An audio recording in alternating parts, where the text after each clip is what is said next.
Happy Youth Day, good afternoon, welcome to Camnet TV Midday News. I am Precious Mzea, Sakaleji headlines. The PF rates President HH's speech on national value and principles 4 out of 10. Youth Day celebration cancelled as Zambia mourns former President RUPIAH BANDA. Join me with the detail after this commercial. Team, the trajectory of the business looks very positive, and it looks like we'll be able to launch the ministry. There's so much data. Mom? Yes, baby? It says here, global warming and climate change is caused by the pollution from careless activities of human beings. Wow! Son, do you know I can turn my phone into a TV remote? How's that possible? It's so easy. Check this out. Be smart, be fast with mega data from Zamtel. Get your 15 GB mobile data for only 100 kwacha, 30 GB mobile data for only 200 kwacha, and your 70 GB LTE data bundle with free Netflix, YouTube, Facebook, and WhatsApp. Visit our Facebook page, website, or service centers countrywide for more information. Zamtel, your digital lifestyle partner. On Monday, 14th March 2022, on National Matters, join Pastor Moses Chilwa as he hosts the Mines Minister, Honorable Paul Kaboswe. We want to be cleared of the allegations that have been thrown around that the Ministry of Mines has been mishandling the issuance of the mining licenses. Of course, we have inherited a system. I must say that we inherited a system that was, I'll use a very bad word, the system was rotting. At exactly 20:45 hours, as they discuss mining sector in Zambia, what is the way forward? Any license that will have been issued in this period will be null and void. Invite others to participate through phoning on Skype, Zoom, WhatsApp, and text messages. Make a date with us. Camnet TV, not just another channel.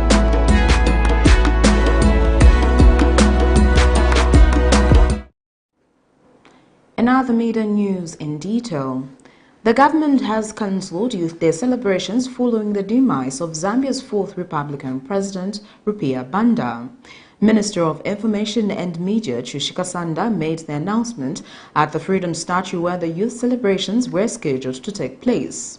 She said Youth Day is a celebration and as such it couldn't continue at a time when the country is mourning the death of the national icon. The minister said all programs of entertainment nature must be pulled to a halt. And therefore, today we are commemorating Youth Day. We were supposed to commemorate Youth Day. But I would like to announce to you that we have lost a gallant soldier, a gallant son of the nation. And that is the former president, the fourth Republican president of Zambia, His Excellency Mr. RUPIAH BANDA, who passed on yesterday. And due to that, we are officially cancelling the youth celebration or commemoration in respect of our fourth Republican president. And in this regard, all flags will fly at half-mast.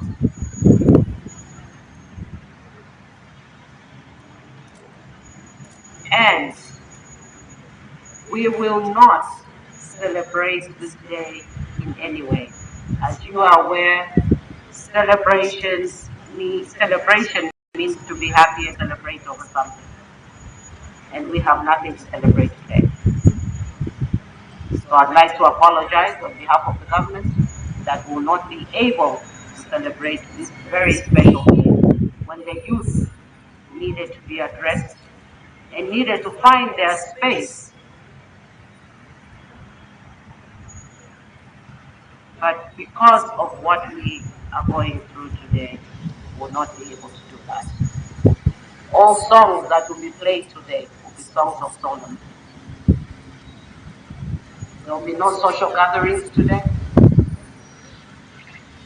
So this is official notification as the country moves. So I'd like to thank all of you. I'd like to ask or appeal to the nation to follow the guidelines that have been given by the government this morning. I'd like to thank you all, and God bless you all.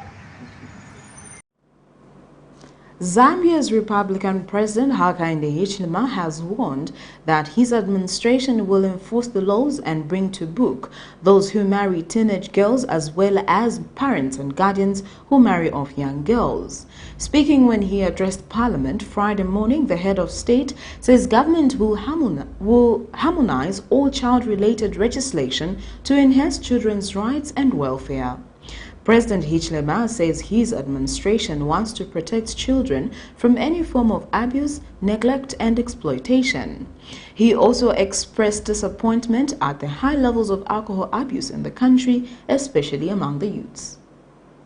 Friday, 11th March 2022, Zambia's Republican President Hakainde Hichilema addressed the nation on the progress made in the application of national values and principles. During his address, the president informed the nation that though the country has made progress in the application of morality and ethics, more still needs to be done as incidences of immoral and ethical conducts have continued to be high. Among some of the major highlights, President Hichilema has expressed disappointment at the high levels of alcohol abuse in the country, especially among the youths. To the youth, we urge you to refrain from abusing alcohol and other drugs.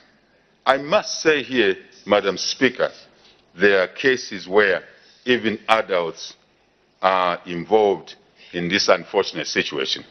Now, if we adults are involved, how are we going to guide our children?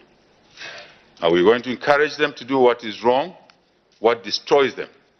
I think we must check ourselves. While cases of child marriages and teenage pregnancies have been on the rise in the country, the president has warned that his administration will enforce the law and bring to book those who marry teenage girls, as well as parents and guardians who marry off their young girls. Forward, government will harmonize all child-related legislation to ensure children's rights and welfare are protected effectively. Madam Speaker, I wish to emphasize a point that has been ignored in the past.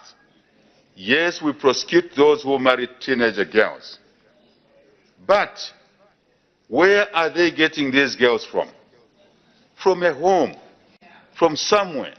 Someone has consented to this marriage. And therefore, we shall also go for parents and guardians who marry off young girls. The president also touched on work ethics and conduct of professionals in the country who are in a habit of waiting for handout instead of working hard. Embrace the value of hard work, Madam Chair. I shall repeat this.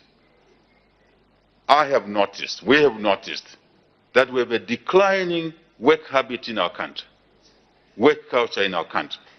Citizens want to line up for handouts without working. We can't build a nation on this basis, Mr. Speaker. This is the attitude that destroys nations slowly. Among other things, a number of important aspects such as the need to love one another, as this is the only way of ending political violence, was also emphasized by the president. The head of state also urged employers in the country to comply with the labor laws and create a conducive work environment for their employees. Other important aspect raised by the head of state is the need to end indiscriminately waste disposal, which has been a leading cause to most calamities in the country. And the president has reaffirmed that Zambia is a Christian nation and will remain as such. Prudence Chota, reporting for Camnet TV News. Meanwhile, the opposition Patriotic Front has rated 4 out of 10 Hakainde Hichilema Hakainde Hichilema's address to Parliament on the progress made in the application of the national values and principles. Leaders of the opposition in Parliament and Porokoso Member of Parliament, Brian Mundwele, has charged that the President deliberately ignored some issues such as subjecting people to torture by the Zambia police. And Mr. Mundwele has attached conditions towards the constitutional making process. During his address, President Hakainde Hichilema said his administration shall undertake all necessary measures to build consensus on the Constitution. Among the major highlights of President Hakainde Hichilema's address to the nation through Parliament on the progress made in the application of national values and principles was the Constitution. The head of state assured consensus on the process. He pointed out that among the major things to address is the aspect of by-elections. Constitutional reforms are an integral part of the transformation agenda of this administration.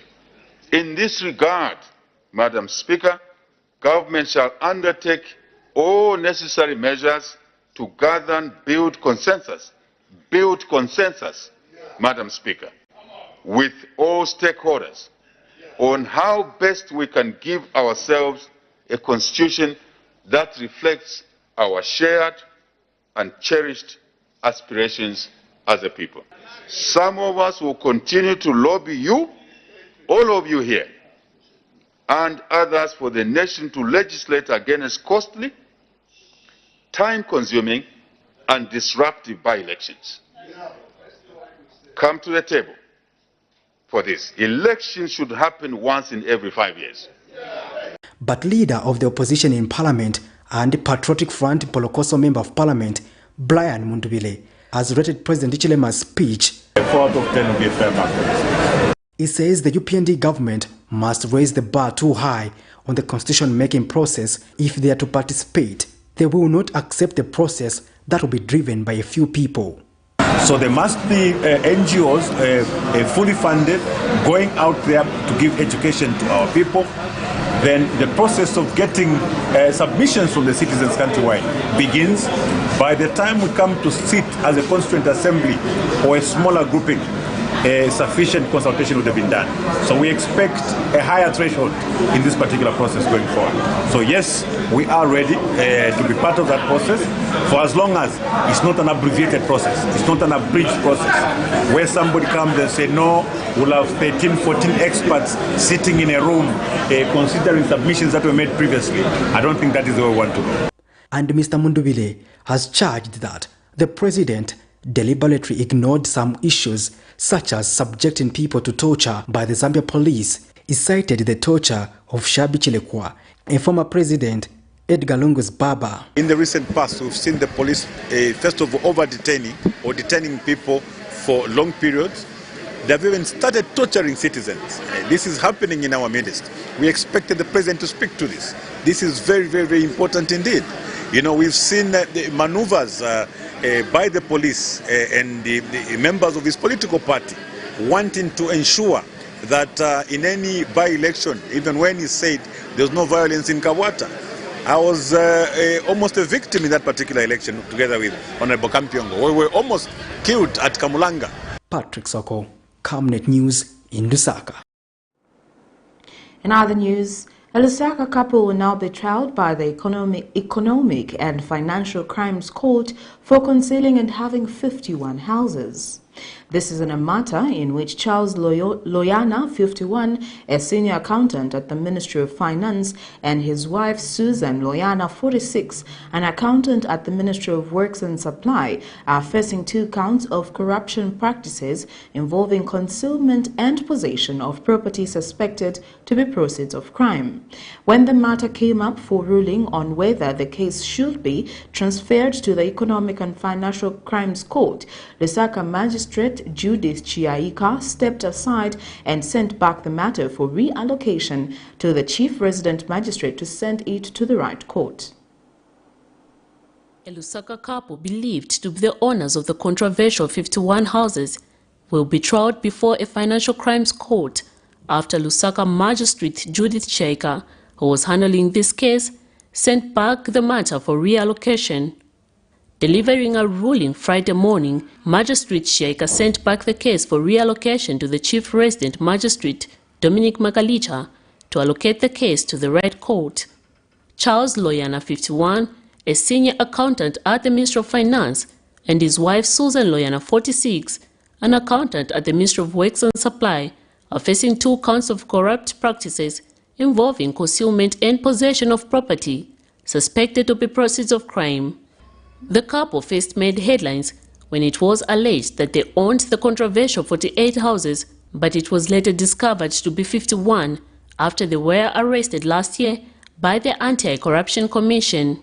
The offences the duo is charged with is contrary to Section 71(1) of the Forfeiture of Proceeds of Crime Act No. 19 of 2010.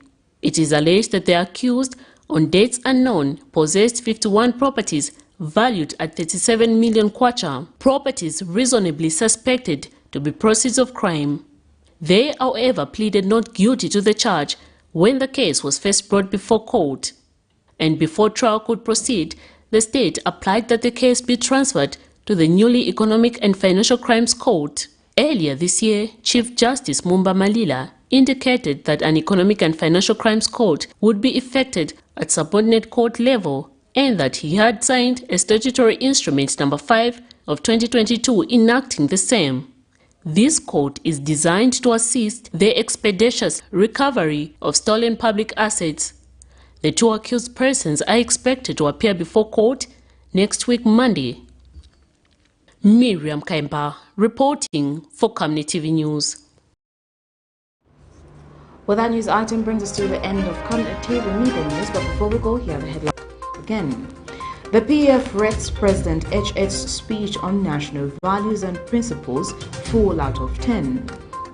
Youth Day celebrations cancelled as Zambia mourns former Republican President RUPIAH BANDA. Thank you for watching. I am Precious Mzea Sakaleji. Good afternoon.